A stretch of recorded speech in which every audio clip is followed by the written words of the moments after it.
মেয়েরা যদি জানতো যে এই লিপস্টিক কিভাবে তৈরি হয় অবাক হয়ে যাবে। শরীরের রং ফর্সাকারী হ্যান ত্যান, এগুলোর মধ্যে প্যারাবেন বলে একটা উপাদান থাকে, প্যারাবেন। এবং এই উপাদানগুলো এত ডেঞ্জারাস, দেখা যায় যে একটা মেয়ে আলসিয়া হয়ে যায়। যে আপনি কি করছেন, হ্যাঁ যে কসমেটিক্স ব্যবহার করে মেয়েরা আলসিয়া হবে, হ্যাঁ আলসিয়া হবে। কারণ এটা হয় কি, মেয়েদের যে হরমোনাল ব্যালেন্স সেটা ইমব্যালেন্স করে ফেলে।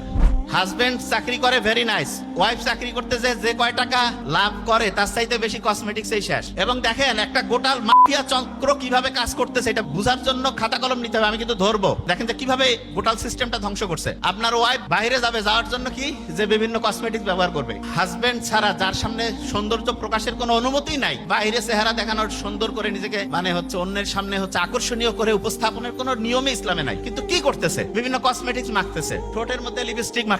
আপনার মনে হইতে পারে কি এমন হয়েছে, শুনেন, ঠোঁটের মধ্যে যে লিপস্টিক দেয়, লিপস্টিকের মধ্যে একটা টাইপ আছে যেটা হচ্ছে যে ওয়াটার প্রুফ, মানে পানি পড়লেও দেখা যাবে যে ওই লিপস্টিকটা যে আছে সেটা ওই রকমই থাকবে। মেয়েরা যদি জানতো যে এই লিপস্টিক কিভাবে তৈরি হয় অবাক হয়ে যাবে। আপনারা ভেড়াকে চিনেন?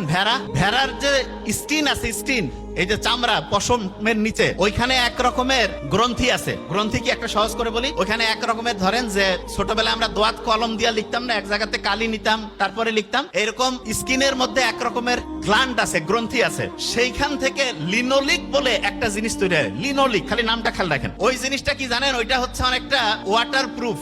তার মানে যত রকমের এই যে লিপস্টিক বানাচ্ছে এগুলোতে যে ওয়াটার প্রুফ হচ্ছে, এটার কারণ হচ্ছে ওইখানে ওই যে ভেড়ার মধ্যে যে স্কিনের মধ্যে যে গ্রন্থি থেকে লিনোলিক পাওয়া যায়, ওই জিনিসটা ওইখানে আছে। তো অনেকের মাথায় প্রশ্ন আসে যে তাতে কি সমস্যা আছে। এই যে ঠোঁটের মধ্যে যে লিপস্টিক দিল সেইটার মধ্যে যে উপাদান, এবং তার চেয়ে ভয়ঙ্কর বিভিন্ন যে কসমেটিক্স, এই যে শরীরের রং ফর্সাকারী হ্যান ত্যান, এগুলোর মধ্যে প্যারাবেন বলে একটা উপাদান থাকে, প্যারাবেন। এবং এই উপাদানগুলো এত ডেঞ্জারাস, দেখা যায় যে একটা মেয়ে আলসিয়া হয়ে যায়। যে আপনি কি করছেন, হ্যাঁ যে কসমেটিক্স ব্যবহার করে মেয়েরা আলসিয়া হবে, হ্যাঁ আলসিয়া হবে। কারণ এটা হয় কি, মেয়েদের যে হরমোনাল ব্যালেন্স সেটা ইমব্যালেন্স করে ফেলে। এবং তখন কি হয়, আলসিয়া হয়ে গেল মেয়ে যখন আলসিয়া হয়ে যাবে, অলস মস্তিষ্ক শয়তানের কারখানা, সমালোচনা শুরু হয়ে গেল। এবং প্রথম ফাইট শুরু হয়ে যায় মা শাশুড়ি, এখান থেকে শুরু। কারণ টাইম যত ফ্রি থাকবে তত শয়তানি বেশি ধরবে। সত্যি কথা বললাম। আপনি দেখবেন পরীক্ষা সামনে আসছে, ওই সময় কিন্তু বাড়িতে কোনো ডিস্টার্ব হয় না। কেন? কারণ সবাই কাজে ব্যস্ত, পড়ায় ব্যস্ত। যখনই কাজ নাই, পড়াশোনা নাই, কোনো নির্দিষ্ট লক্ষ্য নাই, দেখবেন এই লোকগুলো সব চাইতে বেশি গাঞ্জাম তৈরি করে।